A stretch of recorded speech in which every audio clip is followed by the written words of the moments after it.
In today's video, I'm going to teach you how to make image transparent in Canva. If you've ever wanted to soften a photo so text stands out, create a subtle watermark, or blend images for a layered look, transparency is the quick, built-in tool you'll use. Start by opening Canva and heading into the design you're working on. This can be any format: an Instagram post, a presentation slide, a flyer, whatever you already have open in the editor. Once your design is on screen, click directly on the image you want to make transparent. You'll know it's selected when you see a bounding box and handles appear around it. If the picture is set as your background, a single click on the canvas should select it just the same. Make sure you're actually selecting the image layer and not a text box or shape sitting on top of it. With the image selected, look for the transparency icon.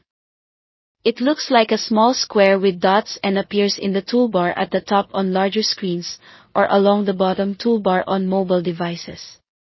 The icon only shows when an image is selected, so if you don't see it, just click the image again to bring up its editing options.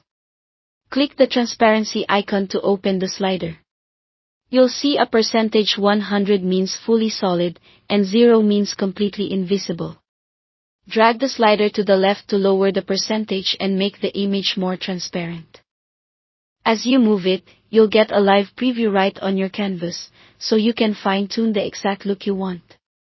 For a light watermark effect behind text, you might land somewhere around 10 to 30. For a soft overlay that lets background elements peek through while still keeping the image visible, 40 to 70 often works well. There's no perfect number for every design. The best setting depends on your colors, contrast, and how prominent you want the photo to be.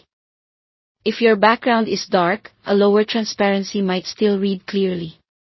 If your background is bright or busy, you may want to fade the image a bit more to keep the layout clean. If you change your mind, just select the image again and adjust the slider. It's completely reversible. You can also pair transparency with thoughtful placement. Center the image behind a headline or offset it to draw attention without overwhelming the text. And that's it. Thanks for watching, and happy designing in Canva.